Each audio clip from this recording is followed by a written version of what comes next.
What's going on, Jerome's? So, as I've gotten older, I definitely find myself becoming just an old man. And right now, we're watching Liverpool, Man United, kind of a big one for Liverpool. And whether it's basketball or whether it's soccer, now I'm just an old man. It's like, how come they don't play defense or pass the ball?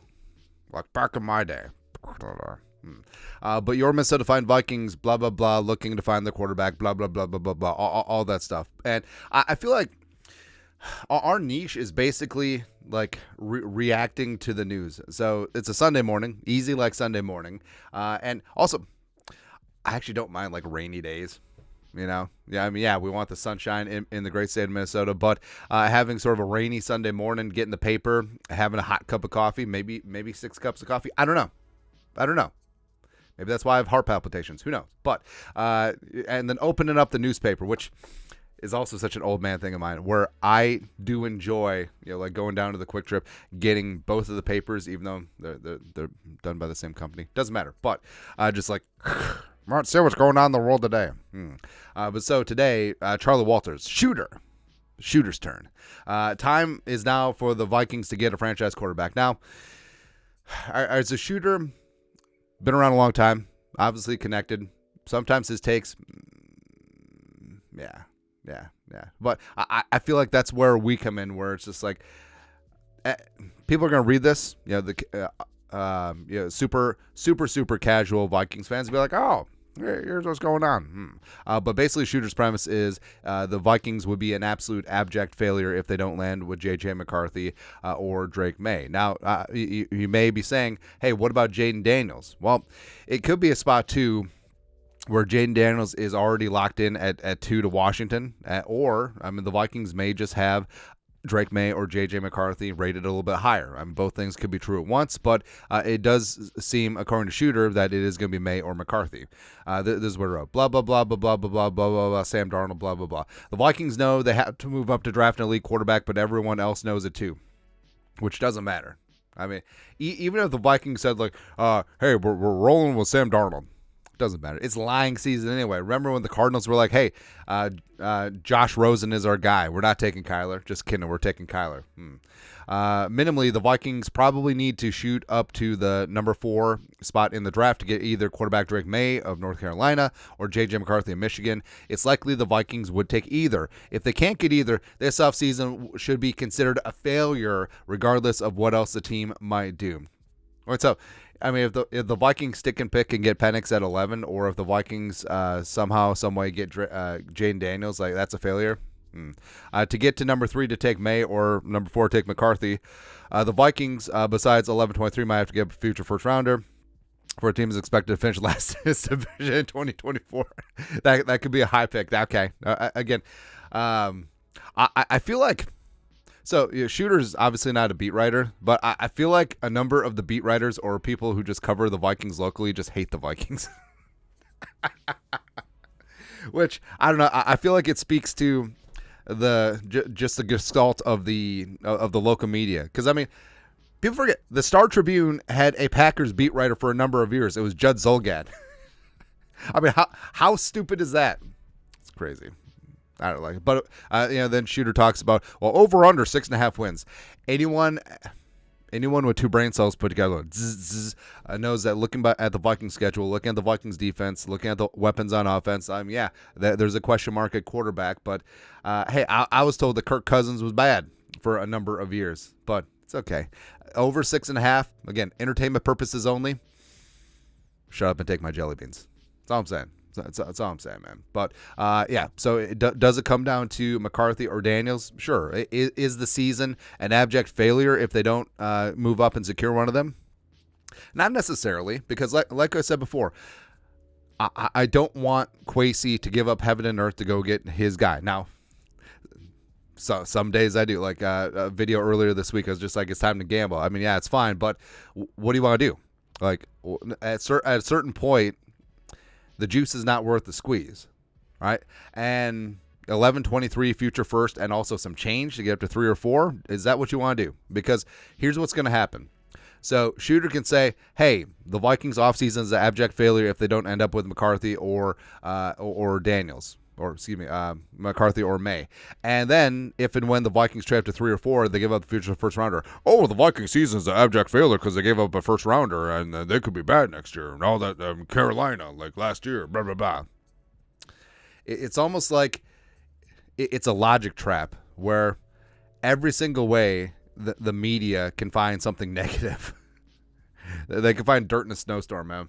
Yeah, go ahead, but sure, it's fine. But it certainly is plausible that Williams 1, say Daniels 2, and maybe the Patriots just want to stick and pick and take McCarthy or Maye. And the Cardinals, I mean, maybe they don't want to move down to 11. Maybe they want to take Harrison Jr. or Joe Alt or whatever. And same thing with the Chargers. Maybe they want to take Malik Neighbors or tackle TBD. And then you get to the Giants, and they may just take a quarterback. So it could be a spot where either the Vikings have to massively pay through the nose, or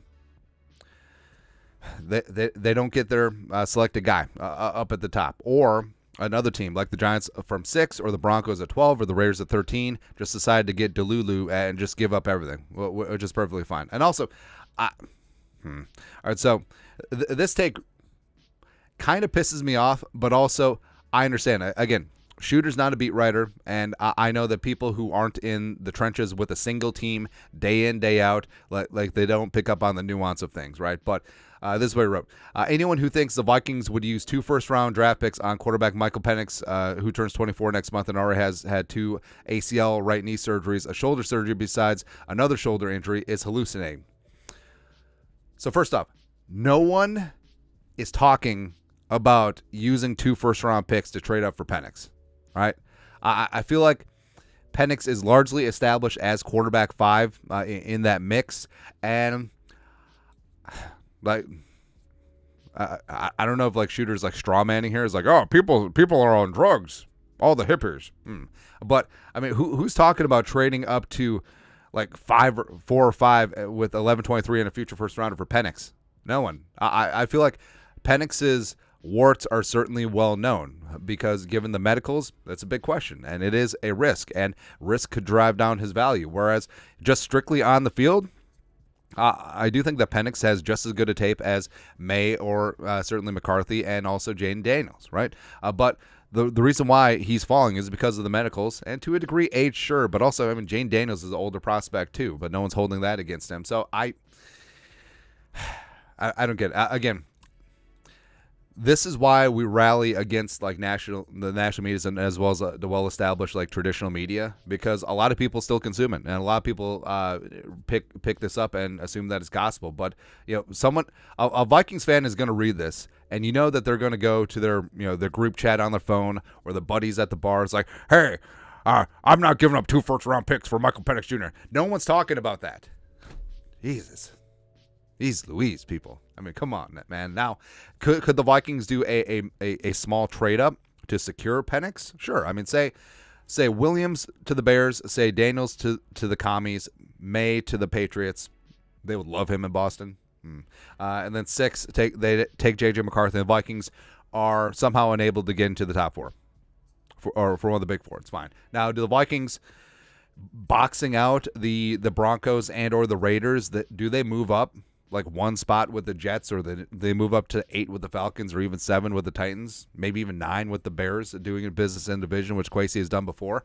Sure, but also that's not going to cost a future first rounder. That's also not going to cost number 23. I mean, the move up is going to be the future 3rd, maybe a 4 or 5 from this year's draft, which the Vikings have 2 of them in each round, which is fine. But again, heaven and earth for Michael Penix Jr. I don't know. But also, I want to see anarchy. Like, I want to see JJ McCarthy at 2. I want to see Michael Penix at 3, just to completely flip over the board, which would be fantastic, man. And again, I know at the end of the day, should get worked up about just like one jabroni article from the second paper of note here in the Twin Cities. Probably not. But again, like I said, we try to bring context to things where they're consumed by the larger public, right? Whether it's a local article, whether it's Craig Carton on FS1, when things are incorrect, it really pisses me off because it does really sway public opinion. So anyways, that's our 2 cents on that. But your thoughts are thoughts. Shooter. saying the Vikings are their failures if they don't end up with McCarthy or Maye. Yeah, okay. Let us know your thoughts on our thoughts in the comment section. Oh, also, we went into this whole thing about why Josh McCown would have hated Kirk Cousins, but anyways, Skull production value.